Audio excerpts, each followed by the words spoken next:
What is this? Ah! I like the way he told them, make sure you draw my hairline in.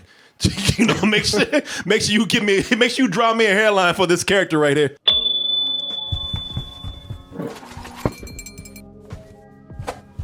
Today is kind of a special day.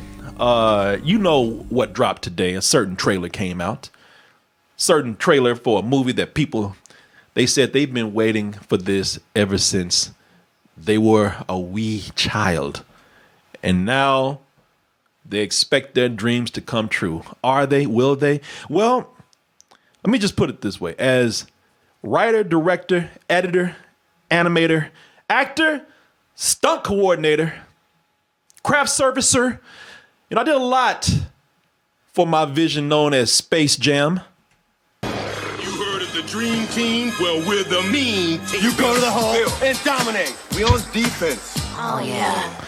I still haven't got my Coleman cut of Space Jam, starring Michael Jordan and the Looney Tunes gang.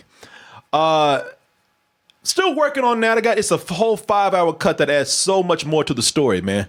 There's so much more emotional impact with that. A lot more drama that I want to, and pathos that I really want to add to that. But also, people, you got to keep in mind that with that movie, I created probably what is considered to be the greatest shadow ever drawn in cinematic history. So, there's a lot that has been put into that movie. A lot of emotions, a lot of history, a lot of magic. And now we got this movie right here. I still have not gotten my original vision. However, with this new one right here, I thought that we were going to kind of fix that. I was ready to move on. They were going to address the issues of the father and fix it with the son.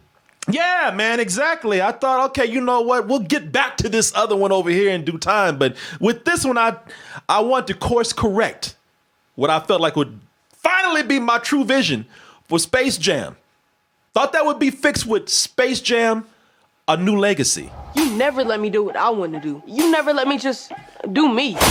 Shut your little ass. That, first of all, that made me mad right there. How much money you got? This little, I hate kids like this in movies, man, where that kid never has to work again and sitting up here crying. Your dad just wants you to just stop being a bitch and dribble the ball just every now and then. God damn, man, is it that hard? Well, can I push back on that? I would want to say, what's the difference between this and like if the father was a plumber and he wanted his kid to follow in his footsteps, right? Like, it's unfair to put pressure on this kid, even though he's a total bitch in this trailer. And I agree with your main point. You know what? Dad's a millionaire. If dad wants fucking here, I'll dribble the ball, anything to make you happy. Okay, buy me a new game, buy me a new car. Shut your ass up. But Dad, I wanna be a hairdresser. Shut your little ass up. Wait. I like the way he told them, make sure you draw my hairline in. Make sure you draw me a hairline for this character right here. The Goon Squad! Whoa. I want to start just by saying, what the is this? What the hell is going on? People, I woke up this morning, I had a hangover. Some of y'all probably saw me hanging out with somebody who used to be on the show, Danielle. I was hanging out all night with Danielle. Got a little tipsy. I woke up with the worst hangover, man, and people started sending me the link to this trailer. I put it on. I couldn't cut it all the way on up. I couldn't cut on the sound because Mia was asleep. But I put this on and just looked at it. And it took me about 2 seconds. I said, it is too fucking early for this shit. I can't do this right now. Even the visuals, without the sound, I said, this is too much that's going on. Now, I'm not saying anything about the movie. I'm not talking about, listen, I will tell you, this is not my vision. I'm not mad. I'm not happy.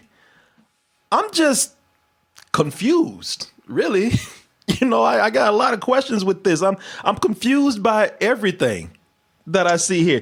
To say this looks a little convoluted is putting it very lightly with this. Somebody got to explain this shit to me. It's convoluted, but it also does not seem to be clear at all. Like, it's, you know what I'm saying? Like, I don't understand what's happening in the trailer, even though it's convoluted. There's more information than usual, and I still have no further comprehension of what the movie's really supposed to be about. Yeah, and listen, people, because you're gonna think I'm complaining. You know, I know it's for the kids out there. Just put Bugs Bunny, a basketball, and LeBron James in there, and look, they'll be good.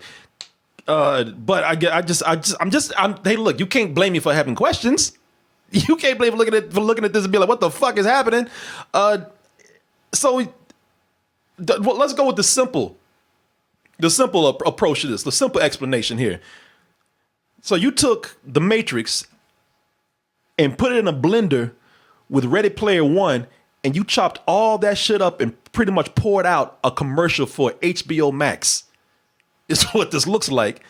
That's the simple way of putting it.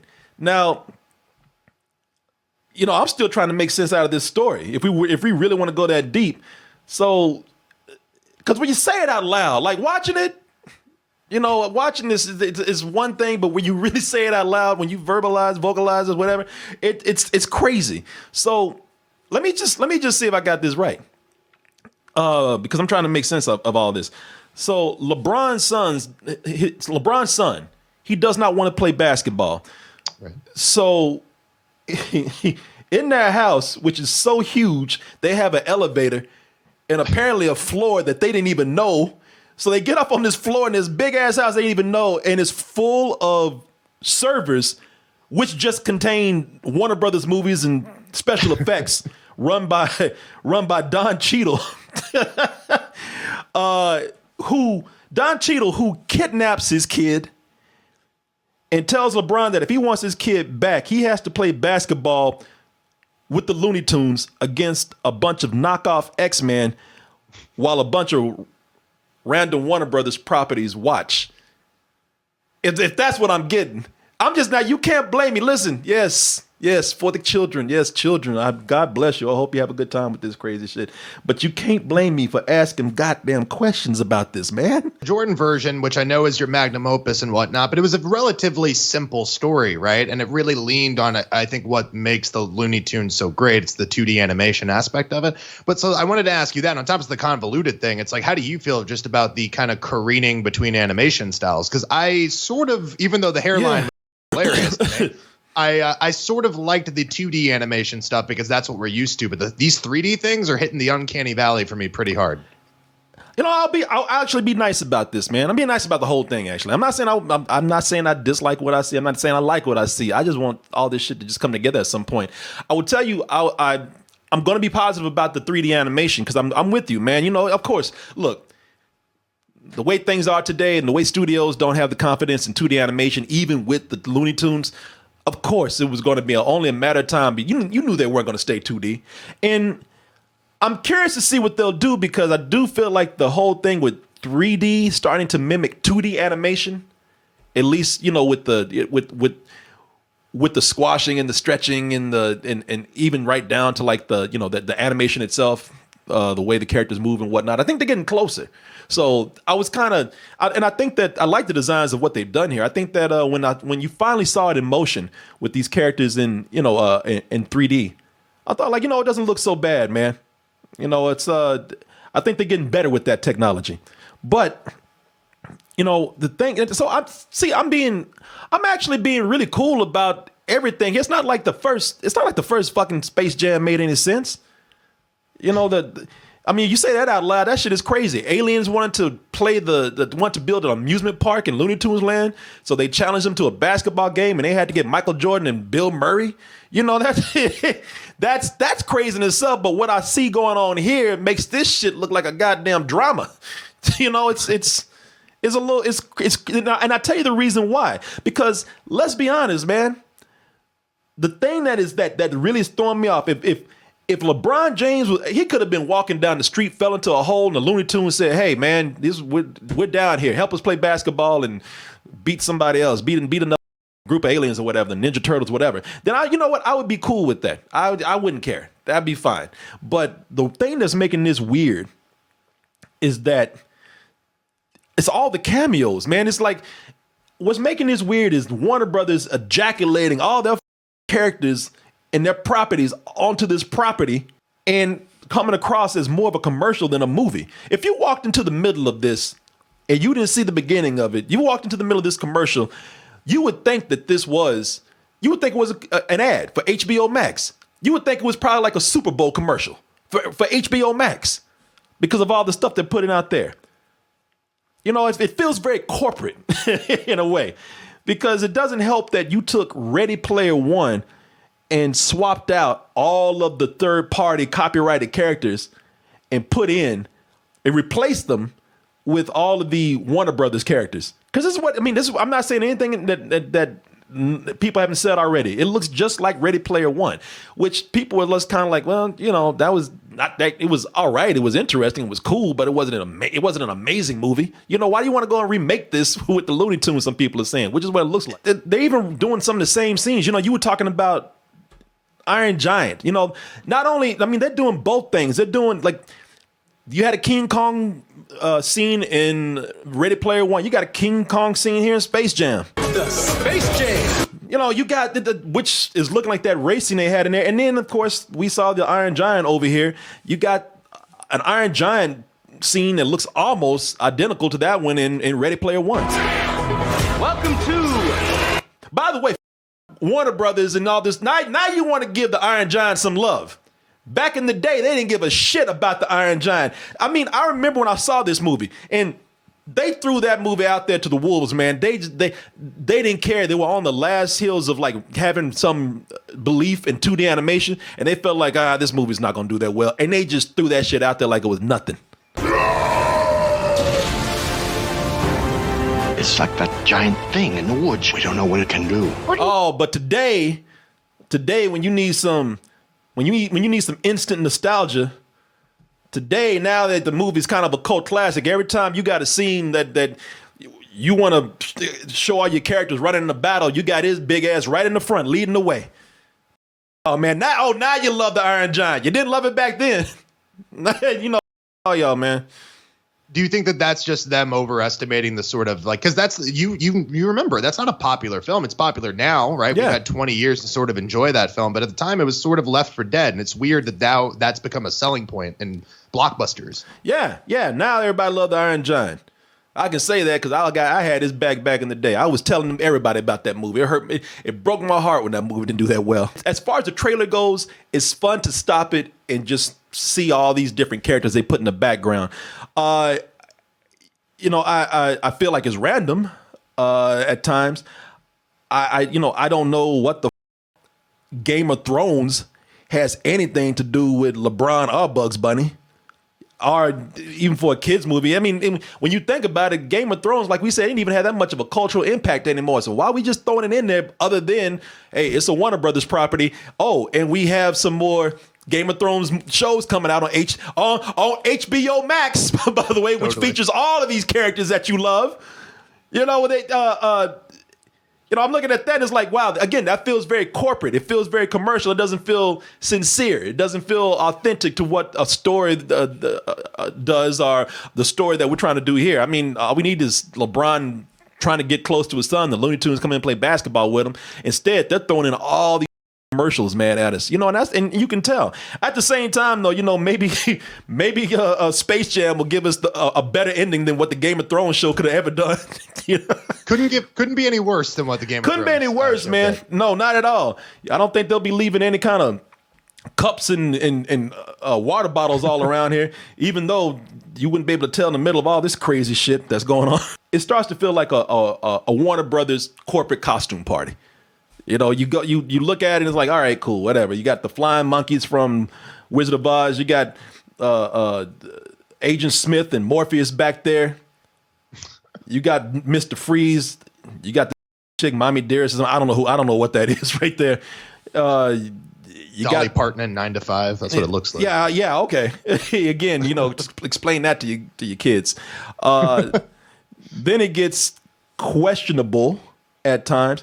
Here's what I want to ask you about. It gets questionable sometimes, man, because everybody's making a big deal. They say, oh, no, people, you know, when you see Space Jam 2, I know he has a lot of fans, but don't expect to see everybody's Don't expect to see everybody's favorite rapist out there. To think, radiant flower, you do not have to come with me to the Casbah. We are already here. Listen, and I was behind people. I get it. You know, the man's a the skunk rather is a sexual deviant. They cut him out the movie. They said he's not gonna have any place in the film. He's not gonna have a role in the film. So don't worry about that. Me Too movement. We don't have to deal with Pepe anymore. And I get it. He, like I say, he's a sexual deviant. He's got to serve his time. But then in the movie, you turn around and in certain scenes. Oh, so here's what freaks me out. What baffles me here.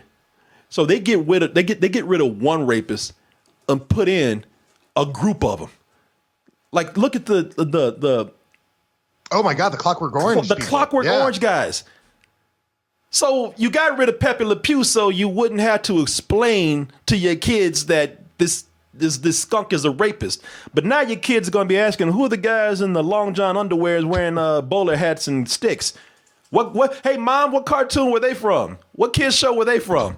And then you're going to have to sit down and explain to them. You're going to have to lie, or they're going to have to find on their own that this is a movie where they gang rape a chick. So... yeah, just man. A little bit of ultra violence. Nothing wrong with ultra violence, Corey. No, I guess not. Apparently not, because they're putting them in a group of rapists in a kids movie. I think it is a little hypocritical, a little strange. I think people are definitely going to be asking. This is what we're talking. I mean, I'm not saying this. I don't care about this. I don't even like using this term anymore. But all the people who love to cry cancel culture, now they'll come out and say, like, all right, see, this is an example of how stupid that is, because you cancel this skunk who really didn't, he's a sexual deviant. He touched people when he wasn't supposed to. He violated people's space. But you got these people over here who's, from a rated R movie where they actually did rape somebody. So I don't know. I mean, in addition to A Clockwork Orange, if you notice, they also put in Pennywise, who murders children. But he eats them. The murder is the after effect. He's just eating children. Let's be clear. No, he kills kids, and yet everybody was worried about this skunk over here who was just, some people said was just a helpless romantic. But it's gonna, that's one of the cases where I say that's going to come in and confuse people. I think that's where people are going to come in and have a point of, why are you canceling all this and doing all that, and when you left all this shit in here, it's just going to be confusing and cause more stupid ass arguments that don't need to be had. But yet, is a good question to have. It makes sense for them to have their Hanna-Barbera stuff come out. That is something I thought was actually cool. I've always wanted to, they did the Scooby-Doo movie recently. I wanted them to do like a whole Hanna-Barbera cartoon like this. And they keep finding they find all kind of ways to bring these characters together in ways that I don't want. It's like I would really love a Hanna-Barbera cinematic universe. Mm-hmm. I don't want to see it thrown in with the Looney Tunes, even though it's kind of. I would love to see how the Hanna-Barbera characters would interact with the Looney Tunes characters if they actually did something there. Again, it's something that we'll have to wait to see the movie and see what they do with that. Because right now, I just look like they're just throwing this shit in, and it also looks like the Hanna-Barbera Universal ride that they just had. It looks like an update of that. You ever seen that Hanna-Barbera Universal ride before? I have not. No, tell me about it. It's just as crazy as this. For some reason, Dick Dastardly kidnaps Elroy and he takes him to Bedrock, and he has to be saved by Yogi Bear. Okay.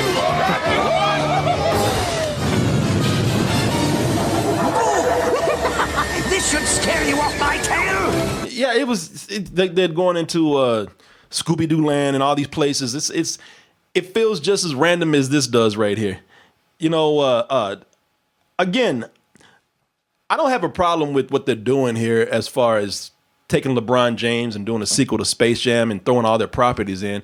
It's when they're throwing properties in that seem like they don't belong here, just feel random. You got the War Boys from Mad Max, and at that point, unless we see this movie and you explain why all of this is happening and it feels necessary for all these things to be there, again, it feels more like this feels like a commercial, man. It feels like an hour and a half commercial for something that you already bought. You're going to be watching this commercial on the shit you subscribe for if it comes out looking like this. But I don't know, man. But again, you know what? It seems like it might be baked into the plot, right? Like you said, it was their house, but maybe they're visiting the Warner Brothers lot. Maybe they go to the data room. I don't know. It seems like they're going to try to bake in a practical reason for all of those things to exist. Yeah. Ready Player One, even though I had problems with it, at least it was sort of baked in, right? This is an imaginary world. Everyone can upgrade their avatars and stuff like that. So I hope there is a logistical reason for it. I don't want to be cynical, but I agree with you. It does feel more like a giant advertisement for all the cool stuff that they have. Because we have more Game of Thrones coming out. We got more Matrix movies. We got more of all of this stuff. And so we need to remind people that we're sitting on those properties. We got a streaming channel. and let us remind you that you can see all of this and more if you go to HBO Max, which you already have, by the way. So yeah, man, I don't know.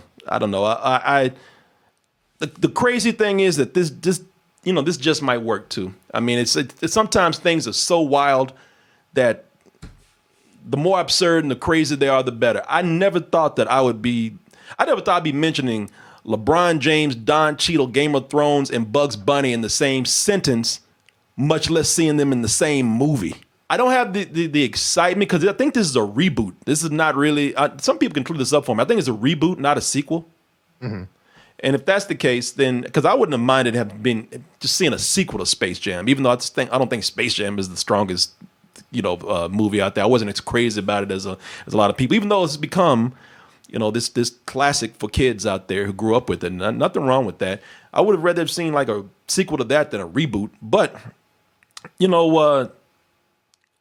with this, because I will tell you that the first one didn't seem as corporate as this. The first one didn't seem like they were trying to sell so many properties. They didn't have, they weren't forcing so many other IPs into a movie. Yeah, I wanted to ask you a question about that, which is like because you remember the cultural zeitgeist that was going on at the moment, and I just want to ask, like, LeBron may end up being better than Jordan ultimately, and I'm not going to start that debate, but what I want to say is, like, in terms of a bankable sort of star, I feel like Jordan is the rarest of fucking rare stars, right? Like, he burned brighter than most people, and then you could sell a whole movie without all the frills of the HBO Max stuff just by saying Looney Tunes, Michael Jordan. You know what I mean? Mm-hmm. And it feels like we're not getting that same kind of simplicity with it. Now, I agree. Space Jam is kind of a mess of a movie, and it doesn't necessarily make sense, but it was, for the most part, a pretty simple movie, right? Jordan was at a crossroads, and he goes into a different world, and he has to figure out what he wants to do with his life. Yeah. That's a simple movie. I can't really tell you what this new movie's about. Granted, it's the first trailer. Maybe they'll do a better job with it. But I'm just wondering, does this have any